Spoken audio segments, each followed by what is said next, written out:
여러분 안녕하십니까. 7월 5일 금요일 넘치는 우리 교회 매일 묵상 시작하도록 하겠습니다. 오늘 본 말씀은 예레미야 28장 1절부터 17절까지 말씀입니다.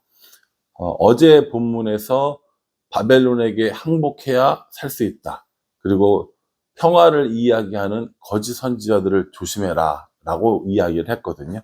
오늘 본문에 그 평화를 주장하는, 평화를 예언하는 거짓 선지자 하나냐라는 사람이 나옵니다. 하나냐가 나오는 거죠. 그 사람과의 이런 이 예레미야와의 이런 이야기들이 나온다고 보시면 됩니다. 1절 말씀에 보면 이 일이 언제 일어났는지 이야기하는데 이게 좀 중요합니다. 마지막에 보면요. 28장 1절에요. 그해 곧 유다 왕 시드기야가 다스리기 시작한 지 4년 다섯째 달 기브온 아술의 아들 선지자 하나냐가 여호와의 성전에서 제사장들과 모든 백성이 보는 앞에서 내게 말하여 이르되, 이렇게 얘기합니다. 하나냐라고 하는 선지자가 제사장과 모든 백성이 보는 앞에서 예레미야를 향해서 이야기를 하는 겁니다. 하나님이 나에게 이렇게 말씀하셨어 라고 하면서 하나냐가 예레미야에게 이야기하고 그 이야기를 제사장들과 모든 백성이 다 듣고 있었다라는 것이죠. 뭐라고 이야기하냐면 하나님께서 바벨론 왕의 멍에를 꺾으셨다, 이렇게 얘기했어요. 멍에가 지금 이스라엘에게 주어진 거고요.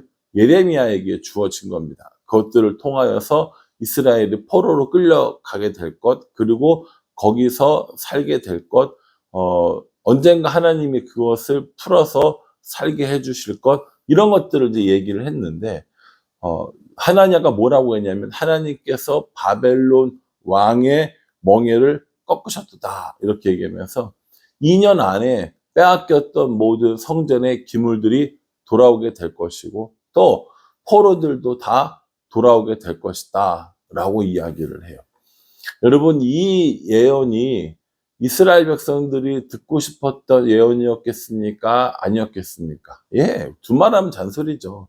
하나님께서 바벨론 왕을 이기게 해주시고 모든 빼앗겼던 것들을 다시 되찾게 해주시고 그것도 2년 안에, 그리고 모든 포로들이 돌아오게 해준다고 하는 이 예언의 말씀은 사람들로 하여금 정말 기쁘게 했었을 겁니다. 자신들이 듣고 싶었던 가장 좋은 이야기였는지도 모르겠습니다.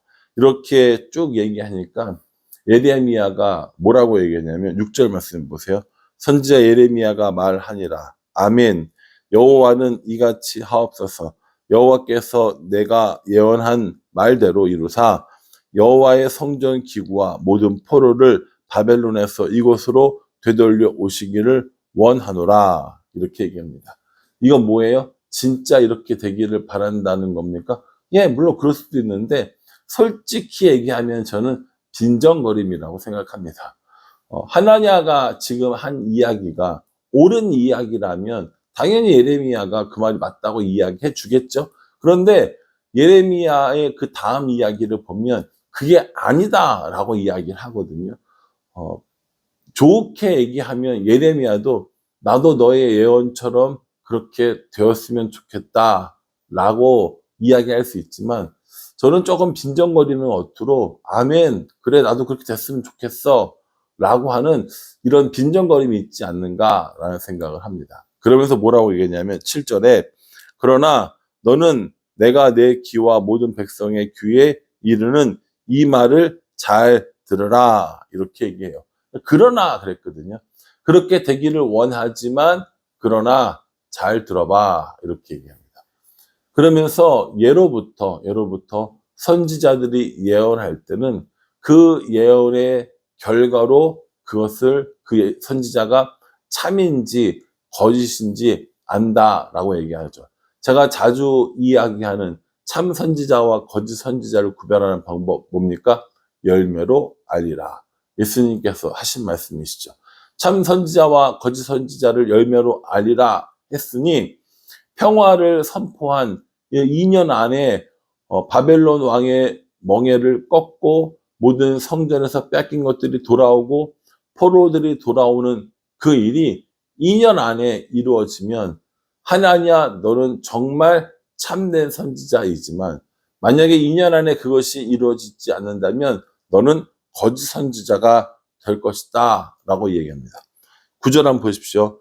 평화를 예언하는 선지자는 그 예언자의 말이 응한 후에야 그가 진실로 여호와께서 보내신 선지자로 인정받게 되리라 이렇게 얘기합니다. 그 평화를 선포했으면 그것이 이루어져야 진짜 선지자로 인정받게 된다라는 겁니다. 여러분 이 말씀 묵상하면서 개인적으로 어떻게 적용해 보시겠습니까? 저는 설교를 하는 입장이기 때문에 더 마음에 와닿는지 모르겠지만 저는요 좀 생각을 넓혀서 설교에만 해당되는 것이 아니라 우리들의 삶에서도 마찬가지라고 생각합니다. 우리가 그리스도인이라면 그리스도인으로서의 증거를 보여줘야 하고 그리스도인으로서의 능력을 보여줘야 하는 것. 그래야 사람들이 우리를 향해서 아 세상의 소금이구나, 세상의 빛이구나, 정말 저 사람들은 그리스도인이구나 라고 인정할 수 있게 된다라고 저는 생각합니다. 여러분 생각해 보십시오. 우리가 말로는 좋은 말, 번지르한 말, 평화를 외치는 말을 하는데 실상 우리들의 삶이 그렇지 않다고 하면 우리들의 삶 가운데 진짜 하나님 말씀이 임한 거겠습니까? 아닌 거겠죠. 옛날에 1992년 그 다미선교회라고 하는 그런 단체가 있었단 말이에요. 이장님인가? 그랬던 것 같아요.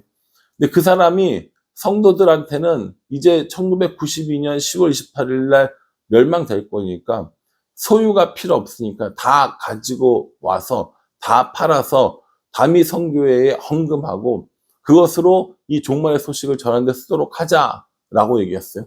나중에 알고 보니까 이장님 씨가 그 성도들이 준 그 헌금으로 자신은 집을 사고 빌딩을 사고 차를 사고 이런 일을 했다라는 거예요.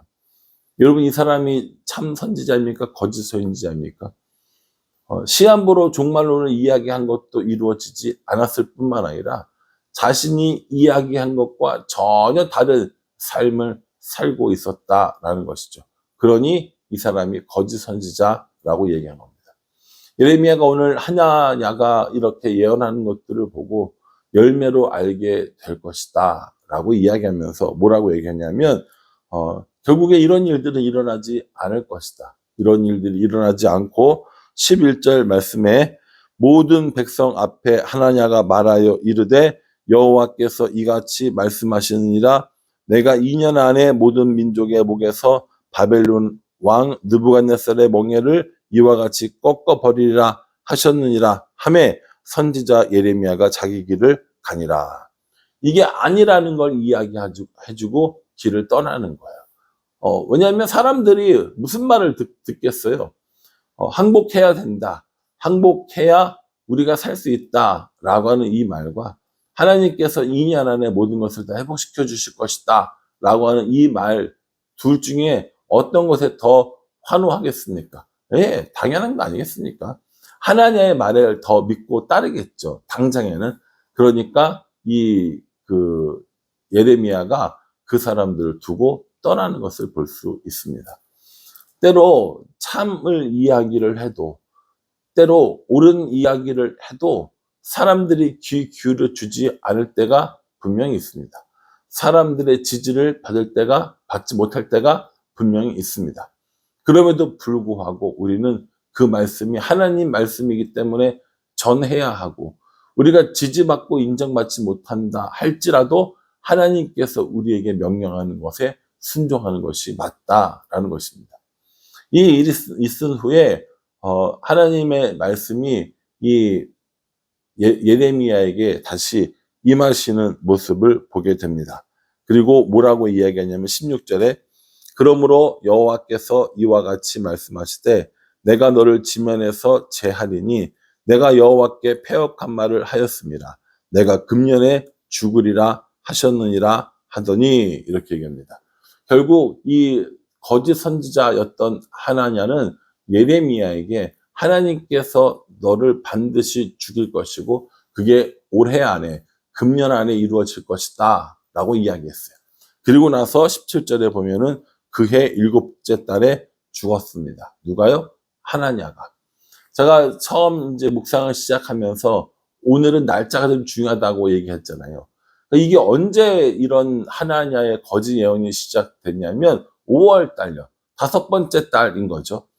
이게 우리나라로 치면 5월 이건 아니지만 어쨌든 시드기야가 다스린 지 4년 5개월째 되던 해에 그때에 하나냐가 거짓 선지자로서 예언을 했고 예레미야가 그것을 책망을 했으며 그래서 이제 올해 안에 죽을 것이다 라고 이야기했는데 언제 죽었어요? 예, 7번째 달 때는 그때 죽었다는 겁니다. 그러니까 얼마 정도 시간이 지난 거예요? 2개월 정도 시간이 지난 것이죠. 왜 그때 바로 죽이지 않고 2개월 있다가 죽였습니까? 그건 잘 모르겠어요. 그러나 올해 안에 죽으리라고 하신 그 말씀은 온전하게 이루어진 것을 볼 수 있는 거죠. 이게 참 선지자의 모습이라는 겁니다. 이게 꼭 선지자에게만 해당되고 예레미야에만 해당되고 목사님들에게만 해당되고 이런 얘기가 아니라요. 그리스도인으로 살아가는 동안에 우리가 능력 있는 삶을 살기 위해서는 말씀 선포되고 그 말씀대로 이루어지는 은혜가 있어야 한다라는 겁니다. 그렇게 우리가 말씀이 우리들의 삶에서 나타나지 않고 말씀이 우리들의 삶을 통해서 영향력을 미치지 아니하면 우리와 하나냐가 별반 다를 바가 없다라는 겁니다. 오히려 우리들도 사람들에게 거짓 선지자, 거짓 그리스도인으로 책망받을 수 있다라는 것입니다.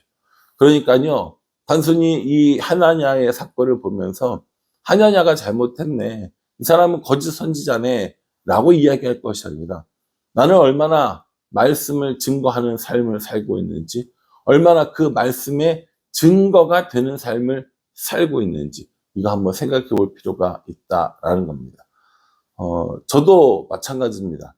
설교를 하기 이전에 성도의 한 사람으로서 내가 말하고 행동하는 바는 하나님의 말씀과 일치하고 있는지, 하나님 말씀을 전하면서 하나님 말씀대로 살겠다고 하면서 그 말씀을 부정하는 듯한 모습을 보이고 있는 것은 아닌지 스스로 돌아볼 필요가 있다라고 묵상했습니다.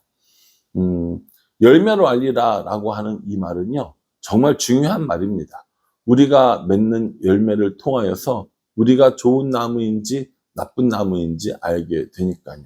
그러니 바라기는 우리 모두가 하나님 말씀을 온전히 믿고 따르면서 그대로 살아서 다른 사람들에게 하나님 말씀의 증거가 되고 또 다른 사람들에게 하나님 말씀을 전하는 사람이 되는 저와 여러분, 우리 모두가 되었으면 정말 좋겠다라는 생각을 해봅니다.